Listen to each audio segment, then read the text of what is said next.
Okay, today we're going to interview Scott Tepperman, and first of all I wanted to say thank you for doing the interview. Thank you very much. The Amityville horror case is what got you interested in the field. Because of your fascination with this case, I'm sure you did some research on it to find out about the claims. What did you find out, and do you believe the story is true? I just read a lot of the books, and there was so much, it was so sensationalized between the media and, Hollywood and everything else that it was really not, I don't think, that easy to get a complete story as to what was going on. There were a lot of books, but they were by people that were, out to push their own agendas and everything else. So I kind of had to go with my gut on this one, but over the years, I got interested when I was really young, but over the years I started really revisiting the story. And yeah, I'm convinced that something happened there. I believe that it happened before the Lutzes bought the home. And I have a feeling that the Lutzes bought the home knowing the history of what happened there, and were probably, in my opinion, trying to capitalize on what actually went on there, thinking they could make a quick dollar or whatever else. But I have a feeling that they were not prepared for what actually did happen. I'm sure they experienced some stuff, and I didn't think they expected to experience what they did. So yeah, I think a lot of it's been overhyped, over sensationalized, and Hollywoodized and everything else. But I believe at the core that there was something going on. And the only reason I say that is because when I was younger and I went by the Amityville Horror House several times, the street that house is on, there's a stillness and heaviness in the air. I can't explain it, but it's just that street. And it seems to get stronger around that house. I don't know what that means. It was weird though, and I remember at a young age not forgetting that. So stuff stuck with me. Seeing stuff firsthand and experiencing some feelings firsthand when I was younger and I didn't understand what I was experiencing and what was going on. I just, for some reason, felt that there was something weird there. The house didn't look scary, people, you always hear about the house across the street that kids don't go near, it's the haunted house of the town that nobody wants to go near, and it's creepy. But this wasn't like that. The house is really nice. It's a very nice upscale area in Long Island. It was just something that stuck with me about that, and I do believe something about it. All right, you're the host of a successful online radio show called Dead Serious. Describe the format and what new listeners can expect to hear. Well, we are coming back. We've been off for a while, but I've been really busy with GHI, and then my co-founder of Alpha, my local team. We've been doing a lot, so we're Dead Serious on the back burner. But what we try to do is just get a lot of good guests in general, paranormal or otherwise, and we just try to strip away all the BS. It's a lot of pop culture. I'm in the field of pop culture and paranormal, so why not get some other pop culture heroes of mine and icons of mine over the years and get them on and do a solid, thorough interview with them.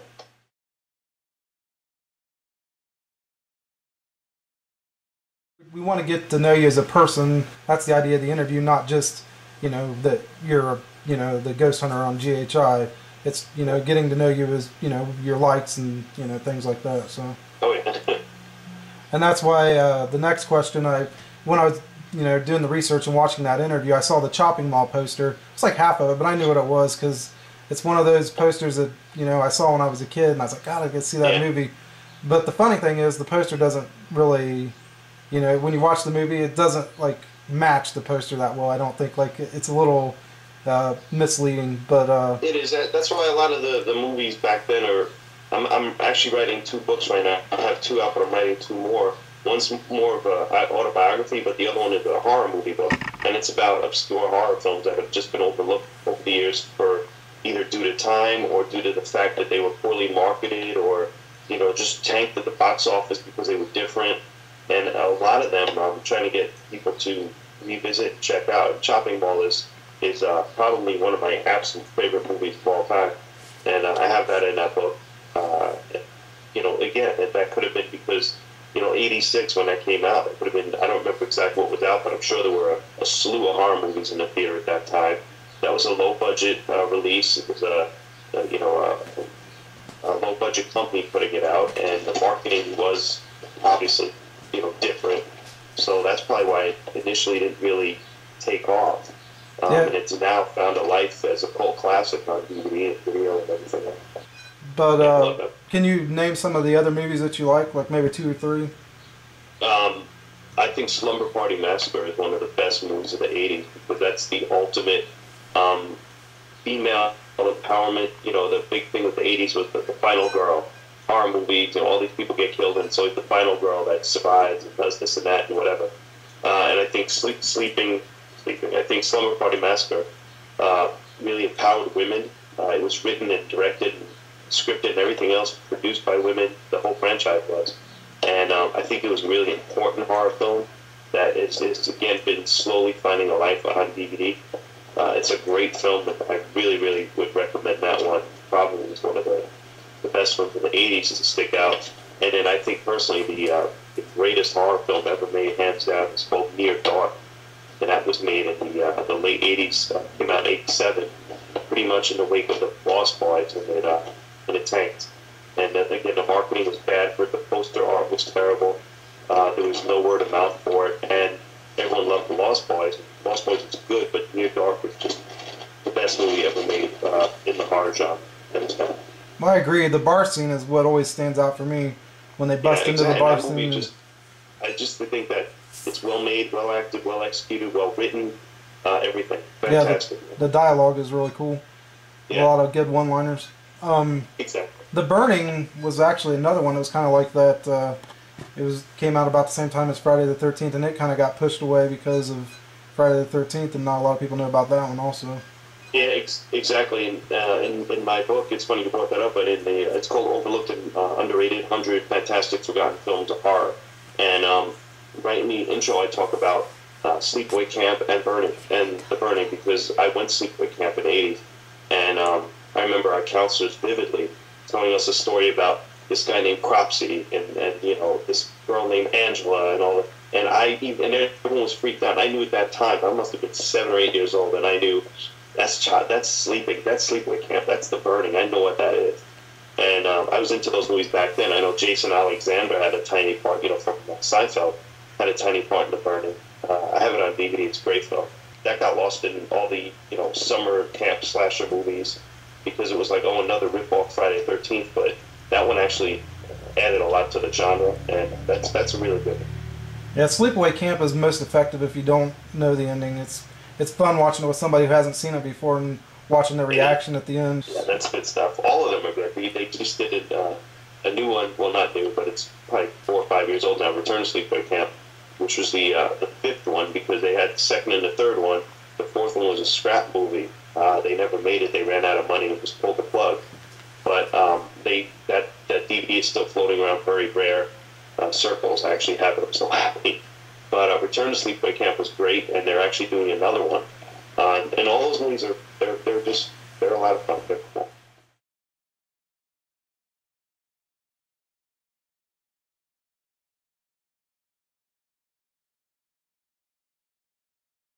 But you and I have something in common. We both sing karaoke. Kind of like a stress reliever for me. It's kind of like when I have a bad day or something, I just start going into it and kind of forget everything. It's kind of the reason I do it. Is there a reason why you like to do it so much? And is there a couple songs that you like to do the best? It's a lot of fun. It's a lot of fun. I'm probably the only person on earth that doesn't drink when I do karaoke. I do it stone cold sober. But no, I like a lot, and especially a lot of the '80s and a lot of the women's '80s songs. Just because it's funny. It's funny to do. I sing a lot of times a duet with this guy in my local team, Alpha, and we made up a name considering we use a lot of '80s music and we're very bad. We call ourselves Tears for Ears, and it's a play on, you know, the '80s group and everything.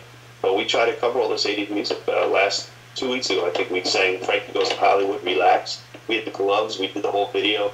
You know, we were marketing back to the video, and that's floating around on YouTube somewhere. Just have a lot of fun doing it. It's fun. I'm certainly not inhibited, and it's very liberating when you're not shameless at all. I'm so, you know, you're not. I'm just totally shameless. I'm not inhibited or worried about anything. I just have a lot of fun. Before GHI, you were a head investigator of Alpha. Tell us what the scariest moment during an investigation with that team was, and also tell us the scariest on GHI. Actually, still the lead investigator alpha, which is not easy, but I'm trying to do both when I can. Um, with alpha, actually pre-alpha, I was in another group, and we were in St. Augustine, 2006, and we were investigating the old jail. We stayed in overnight. At that time, they hadn't been featured on any shows, and they weren't charging a fortune to stay in these places. So we literally, I think we paid the security guard $100 to let us stay in all night. One of the people that worked there, and we did our thing.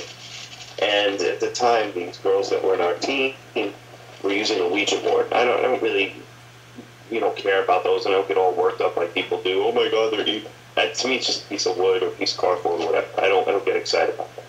But they were using it. They were becoming very antagonistic with the spirits that they felt that they were communicating with. And I was leaning over a table that they were using the Ouija board on, and I was filming them with a video camera. And they were basically saying, if there's anyone here, don't be a coward. Come forward. What's wrong with you? They're cursing at it, yelling at it. And something grabbed my arm and pulled me right off the bench that I was sitting on. And I don't know what the hell that was. Obviously, it wasn't on TV. It wasn't. This is what we experienced. So the main thing is when you're in a room that's dark and you're investigating, and you're pushed or grabbed or shoved or poked or anything else by something you don't see, that freaks you out. It definitely freaks you out. Probably the freakiest thing that happened to me is coming up. I think that might be the season finale of this current season airing. But we were in a villa, and I believe, I want to say it was France. It was either France or Italy, but I want to say it was France.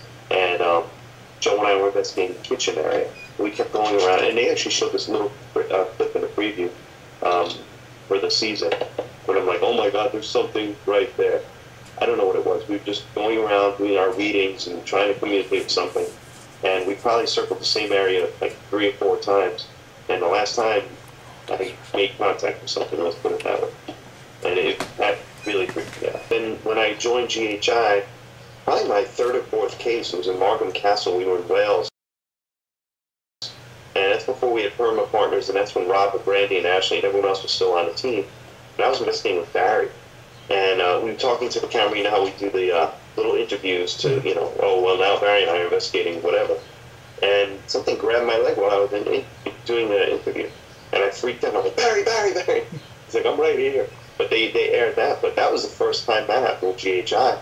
And then it happened a couple times in Puerto Rico.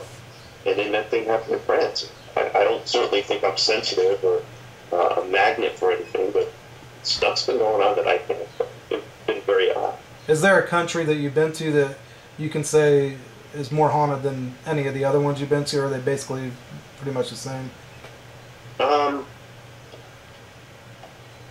don't know. I think one of the creepier places I've been to is probably Trinidad and Argentina, and then maybe Nicaragua after that. I bet some of the things that you see, though, that are non-paranormal in these countries are kind of more scary than what you actually see, or hear during an investigation. Yeah, they are. And it's going to sound shameless, but I'm not really plugging my books, but I'm just talking about it. But I have 2 books out now, and they're both poetry. They're based on my experiences overseas. And what I was doing was I was just keeping a journal. I've never been overseas. I never had this opportunity to experience all these different places and cultures and customs. And family and friends started saying you should be keeping a journal on stuff. So I did that, and it was so vivid because I used to be a writer. I went to school for it. I had a career as that briefly when I got out of school. And they were written so vividly and detailed that I decided I'd just turn those into books of my experiences overseas. And it really, it details everything. It details how the living conditions were terrible. It details some of the actual places we've investigated.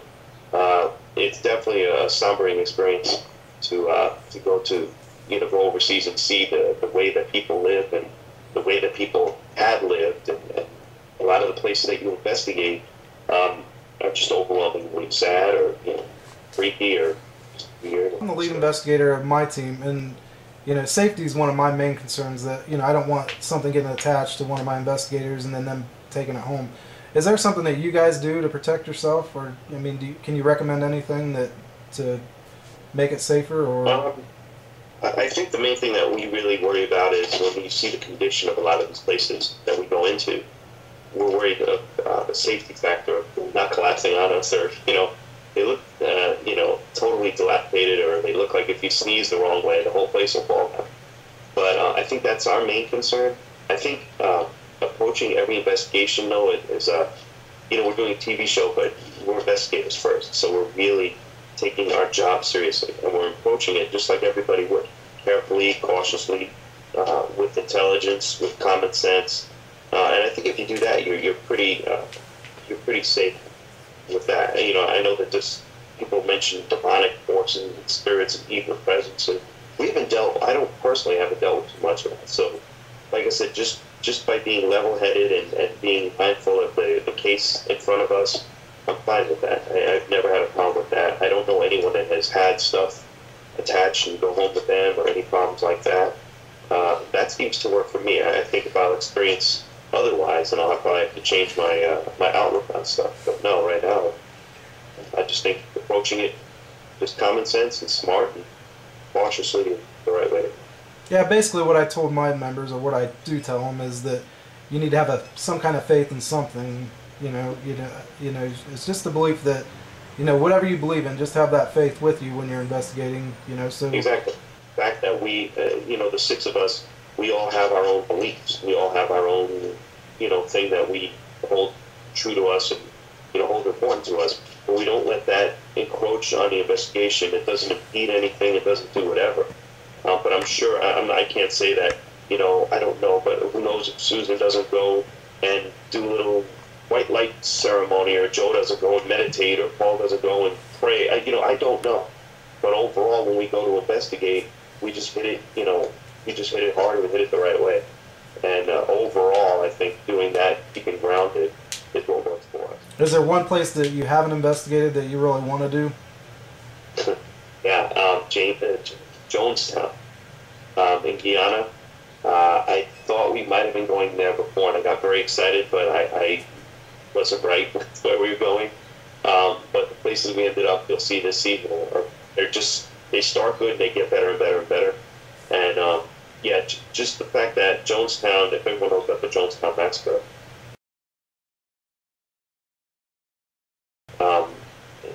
so much death in such a quick succession.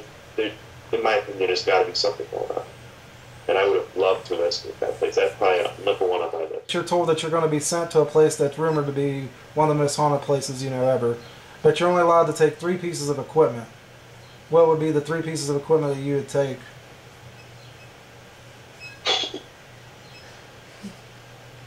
Probably, I'm not that familiar with all of this. This is Paul and Barry's thing, but probably some full spectrum technology, a 360 audio recorder, or a good solid recorder, and the best investigator that I could find. Those would be the 3 important pieces of equipment. And I tell everybody, when people ask, what's your most important piece of equipment, I say a good investigator. Because I always say that the equipment is only as good as the investigator using it, and not the other way around. So, I don't think people need to run out and buy $10,000 worth of equipment if they don't know what they're doing. Buy a $20 ghost meter and learn that, master that, because you'll know how that'll work in different environments. You'll know how that'll learn for whatever. And I think you'll be fine. I respect a lot of groups that have the passion and they, open their equipment case and there's one thermal temperature gun and then, like I don't want to say K2 meter, but a cell sensor meter or something like that, or even just a bell meter and nothing else. But if they know how to use those and master those, that's great. To me, that's a better researcher and investigator than somebody that just, unloads a truck of stuff and then they're investigating in the dark and all these lights and, sounds are going off and they don't know what the hell they're doing. Or they get so bogged down with, all the technical aspects of things that they don't know what they're doing, and then when they approach the client with their findings, the client doesn't know what the hell they're talking. But there's things. We use things. Certain things we use that they look good on TV, but they are based stuff like the little devices I use, the ATDDs. I don't know if you guys use them, but it's a green light, and then there's a red light and a blue light. And if the temperature decreases and gets cooler by 1 degree, 1 blue light lights up. If it's two blue lights. And it's only a 5-degree differential, either positive or negative. And that helps us gauge whatever we need, whatever we're particularly looking for at that time. Barry and Paul really put that through stringent testing process. They made Joe and I really make sure we were doing this and that. We needed a control factor, which we always use a millimeter with it now. We use all this other stuff. We make sure we're not in a breezy area. You know, and we're still not basing our investigation on that. Those things go haywire. But if we catch nothing else, we're not bringing that forward and saying, oh, this place is haunted because these lights went off. We're saying these devices were designed to do this and this and this. We had a controlled factor in place for everything. They went off in response to whatever. It might be interesting because they don't usually work like that. So, and then we can base stuff off there. But just taking anything at face value because it lights up or makes sounds or costs $10,000 is just the wrong way to go. That's why recently I've been getting some reaction with the melts. One with the antenna off of it, it creates its own static collectors. Now I used it for like probably a year and hardly had anything go on with it. And then all of a sudden in certain places it started to react. So I kind of have more belief in this piece of equipment because I've seen it not do anything for so long, and then all of a sudden, you know, it starts to do, you know, what it wasn't doing. And exactly. And I tell everyone that too. You know, there's a lot of pieces of equipment. The K2 meter gets a lot of heat from the PHI. We don't like it, you know, bash it left, right, because they're maybe people say they're easy to fake or they pick up wrong readings or whatever. My bottom line is the K2 meter works for my local team. You know, we're away from cameras, we're not on TV, we're not anything else. For our little investigation, we're sitting in a room, we have that thing with the switch on or the coin in, depending on which one we're using, and it's on a green light. It's just solidly on. We feel like we're making contact. We said, okay, if there's somebody here, can you make that spike to red? And then it does. And we said, okay, can you make it spike to red and hold it? And then it does. Or can you just make it to yellow and flicker real quick? And it does. If it's responding to what we're asking, I don't care what it's registering or what it's actually picking up. Something is manipulating it in on command of what we're asking. So regardless of if it's picking up different frequencies that it shouldn't, if I'm asking something, a question, and it's responding, that works for me. That's the bottom line. Yeah, I don't use those too much, but my team likes them because of that reason. So if things work for you, you know, I always advocate people bringing stuff forward. And it's cool because Barry and Paul have been very open with that too. They're both, well, Barry was a tech guy before, Paul's tech guy now, but they totally welcome stuff. I mean, we're a team. We have input all the time. There's a lot of times Barry came forward with evidence that we shot down because we didn't feel the same or it just didn't, it didn't fly with us or something didn't jive with one of us. We didn't go through with it. That's the same with equipment, you know.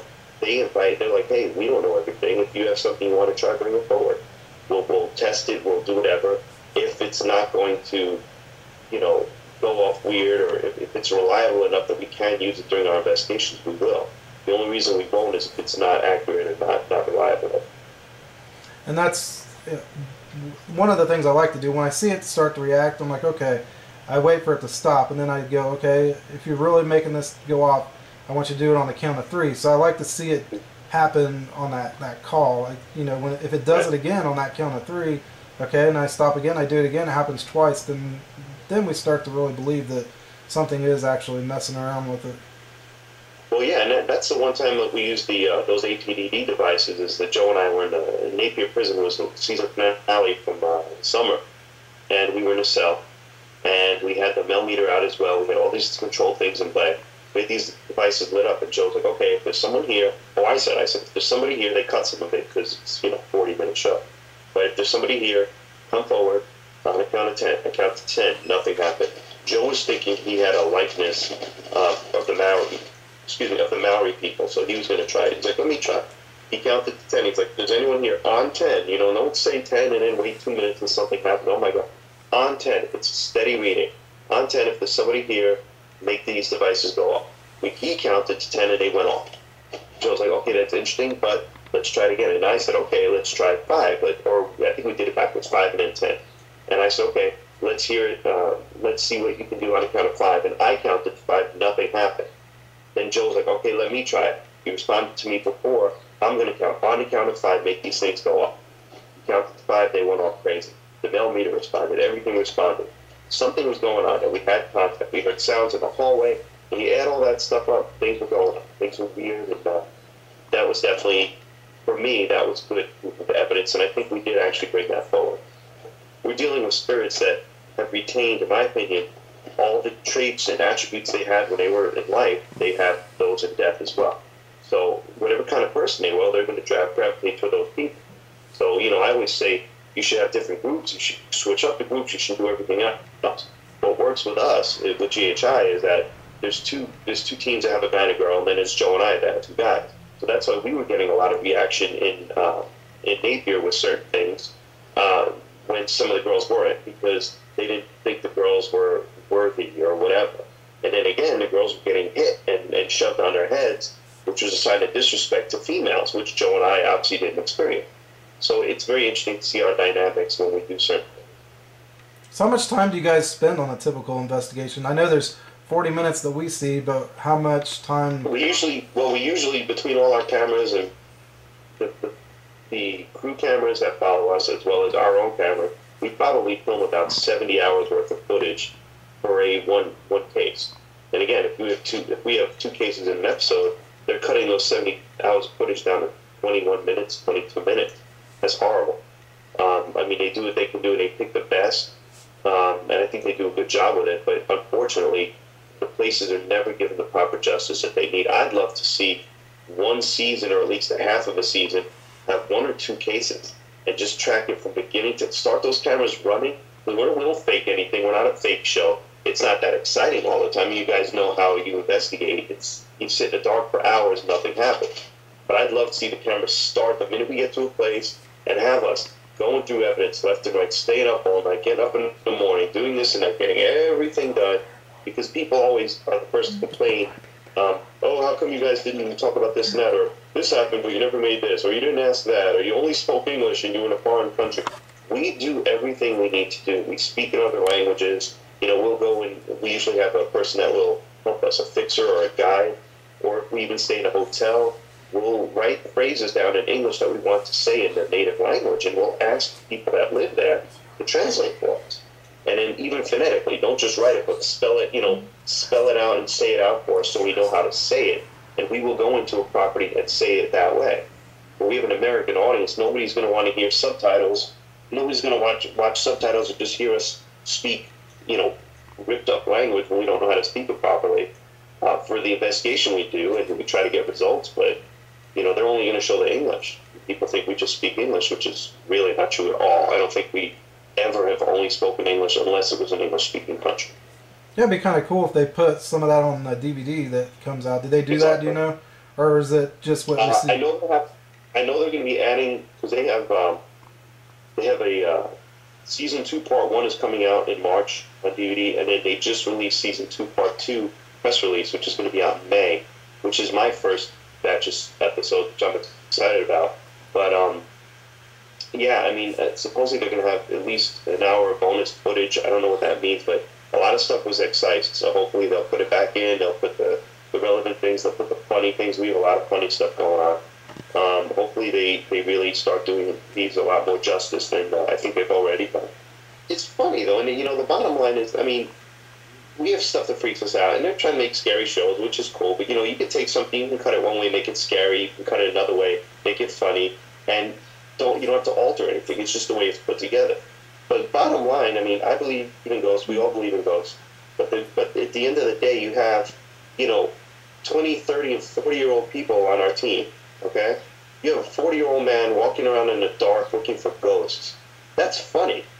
That is funny. Show some of that stuff. Show some of us walking into a wall or tripping or freaking each other out. Show it. It's funny. That's life. That's the way it is. I think they're going to be doing a lot more of that this season. So hopefully, a lot of that comes across. The journeys getting to these places, everything else, they should be showing a lot more. But yeah, at the end of the day, it's we have fun doing it, and it's funny. And we have a lot of personality. We joke around 24/7. I can't let my guard down around Barry in particular. But when we investigate, we're serious. I mean, that's our job. We're taking what we're doing seriously. But things funny will happen or occur, and that's just the way the whole field is in general. I think having some silly things happen, doing some of that to each other, it kind of takes the edge off sometimes. When there's times when tension gets built up sometimes, and people start freaking out a little bit, and you do something like that, and it kind of releases that a little bit, and you start all over and get serious again. But I think that helps. It does, and it's normal. But you know, again, if they have 22 minutes, they want to get an investigation, and they don't have time to show one of us joking around or have an exchange here and there. Once in a while, there's a line in the beginning here and there, and that's about it. But we're never serious, ever, ever, ever, ever.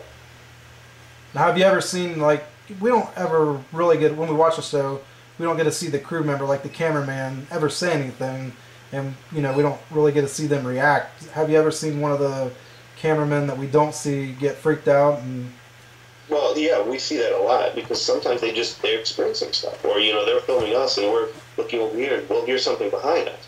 But one time, Joe and I were in Nicaragua. We were investigating a prison. I think it was a political prison. But we were investigating. We were in one of the sub levels. We were there for probably about an hour, maybe an hour and a half. And Joe and I were walking. Joe's in front of me with the camera. And Joe's like, "All right, well, we have only a couple minutes tape left, and we're leaving. So if anyone wants to say anything, please say something now." And we both heard like, "Hey," and it was loud. And he turned around to look at me, and I was looking at him because I thought he was calling me. He thought I was calling him. And when that happened, the audio guy takes his headphones off and said, "No shit, I heard that." He's like freaking out. And we got up and he rewound and he's like, "Yeah, I caught that, I heard that."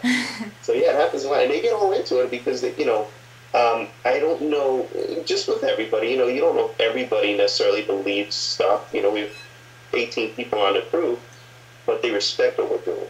And a lot of people that haven't believed in stuff or were unsure about it, let's put it that way, they've changed their minds since being on the road with us. They've had stuff that, you know, we just can't explain. They just said, you know, I don't believe in ghosts. I don't, you know, jump on this and that, but something's going on there. I don't know what the hell's going on. So they've slowly started believing in stuff. all right, I think that's all I have for you. But if there's anything, where can you get your books? I know that you have one out. Is there? And I want to give you a plug-in for that because I think it's probably an interesting read. So. I'll actually throw a link on my Facebook page, but it's lulu.com. All right. And you go to, I don't even know, it's something Scott123. It's some long extension for it. But yeah, I have 2 books out, and I have 2 more coming out probably in the summer and the fall. Yeah, and then I'll also be at Days of the Dead in Atlanta this weekend. And it looks like there's going to be people from House of Corpses there. Chip Coffey's going to be there. There's going to be a whole bunch of people there. Gary Busey, Jake Busey, ton of people. So if you guys can make it out there, that would be awesome. All right, and I just want to tell people, don't forget to watch Ghost Hunters International. It's Wednesday nights, 9 o'clock, right? Wednesday at 9 o'clock, it is the best season, and they're only getting better this time. They're starting with the good ones, but they're ending with the great ones. So it's just going to get progressive with that. GHI, I'm just going to say GHI is my favorite show just because I think it's the most scientific approach that I've seen out of any of the other shows, and it's a lot of what Barry does too with the cameras and a lot of some of the ideas that he puts in. I really like, and I think that's what sets this show apart from some of the other ones. Oh yeah, and I mean, I know we're wrapping it up, but that's the thing too, is that, you know, GHI, for most of the ghost teams out there that we've spoken with, everyone prefers GHI over everything else, just for that reason. We're more procedural, we're more about the equipment, we're more about the investigation. When you have shows like Ghost Adventures, Paranormal State, everything else like that, there's nothing wrong with those shows at all, but they're geared a little more towards the sensationalism, the entertainment, the running, screaming, what was that, whatever. And I didn't like it, Ghost Adventures, when it first came on, or when I first joined GHI, just for the fact that people were comparing us to them. How come they get possessed every week, or how come they're running around, how come this and that, and you guys don't? And it would piss me off because I'm like, we're doing a really solid investigating, and it's just totally different. But now that people started realizing the differences between the two, and we've started really interacting with the guys on GA. They're great guys, and they know their stuff, but they just do it a different way. And who's to say who's right or wrong? I have a lot of respect for them, but it's just different. So GHI obviously is my favorite too, but I have a lot of respect for those other shows. If they're doing it right, and there's a lot of them that are just out, that are just crazy and just ridiculous, but GA, they're good guys. So yeah, good shows. All right, well, thanks a lot for doing the interview. Appreciate it. Thanks for having me out, guys.